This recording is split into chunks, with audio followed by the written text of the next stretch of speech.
Hi, Jeff here from Michigan Michael Chekhov classes. Yesterday, I received an interesting question that I wanted to address.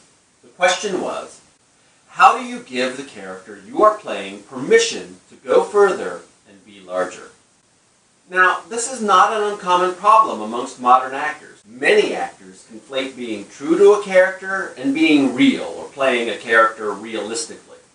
In their desire to perform in a so-called realistic way, actors tend to stop themselves from making risky choices and going to the place that the style of the piece, the direction, and the character itself needs to go. So if you find yourself asking this question, it may be that you sense that the choices you are making are somehow inauthentic, even though you feel that you are approaching the character in a thoroughly naturalistic way. But the fact is that acting is not about taking a photorealistic picture of life. It's more about painting a portrait of a character, using your own creative individuality to find a feeling of truth in the work that transcends life in a major way. We, as an audience, are absolutely disinterested in seeing something on stage and on film that we can see just by staying at home. We are not interested in the ordinary. We go to see plays and movies to see extraordinary people in extraordinary situations on this, the most extraordinary day of their lives. As such, it is up to the actor to create a higher sense of truth in their characterizations that reflects their own artistic views and originality. You, as an actor, must stop thinking of yourself as a performer, slavishly doing the bidding of the director, and start thinking of yourself as an artist with your own artistically relevant takes on a character.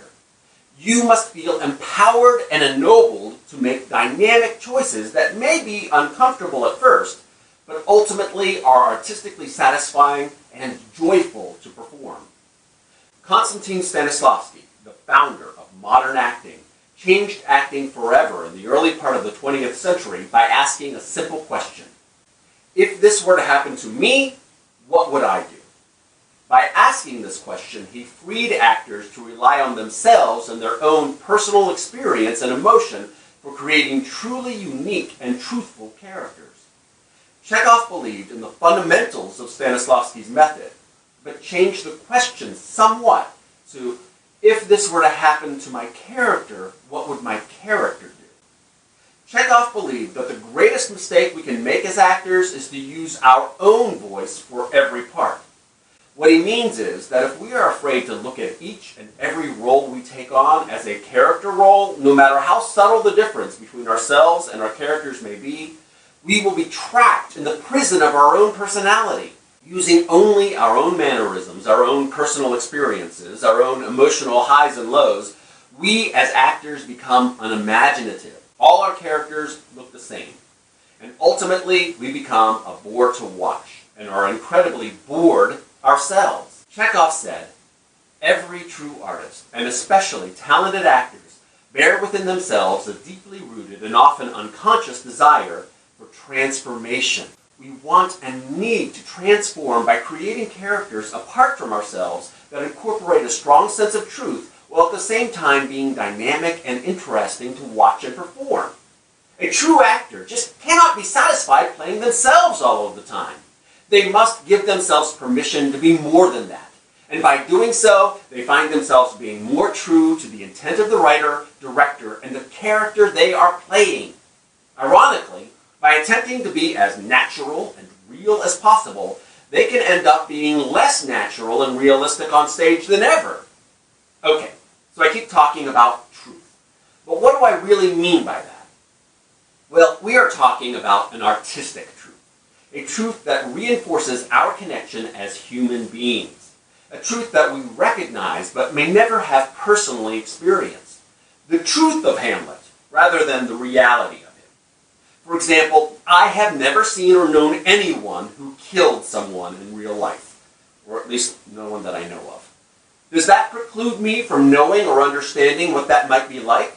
If my goal was truly to recreate reality on the stage, then I must go out and kill someone. Note that feeling, memorize it, and then recreate the experience that I have personally felt before an audience. That, of course, would be insane and certainly would prevent my pursuing my craft fully by, going to prison and all. Not to mention that it is very, very wrong. But if we only aspire to use our own personal experience for our characterizations, then we find ourselves in a bit of a pickle. There is an old story, perhaps apocryphal, about Michael Chekhov while studying under Stanislavski. The exercise was to recreate a scene from his personal life on stage.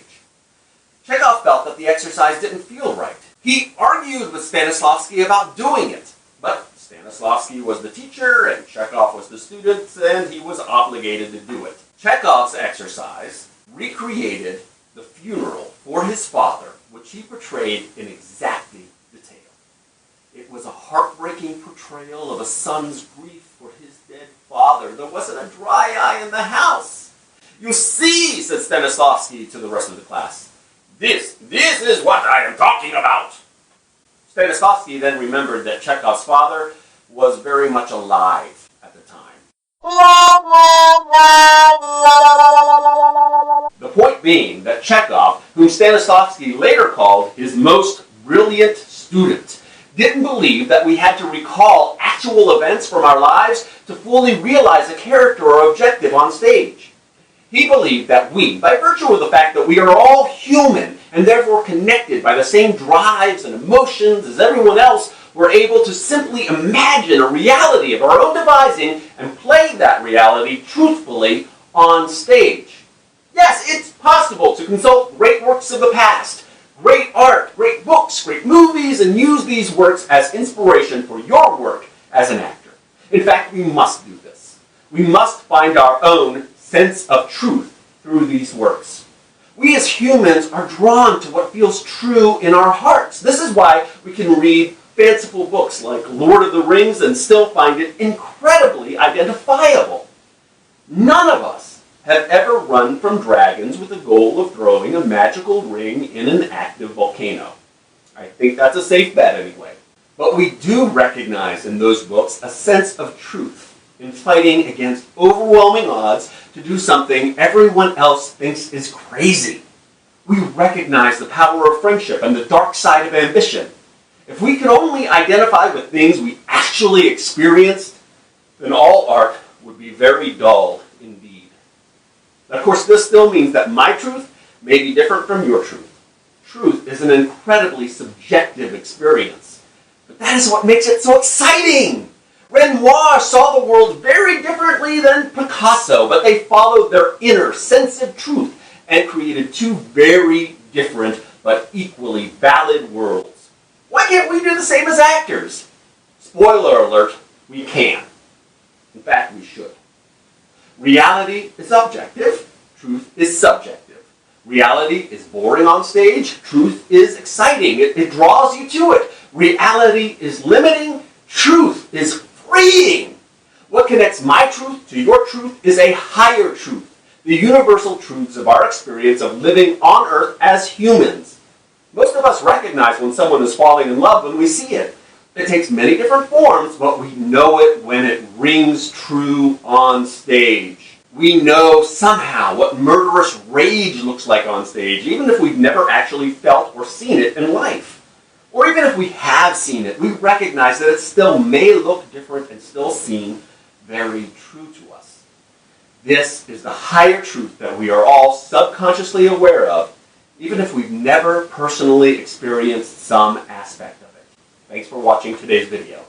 Please give us a like, share, or subscribe. I'd really appreciate it. Find us on the web at www.michiganchekhov.com, and I'll see you guys later.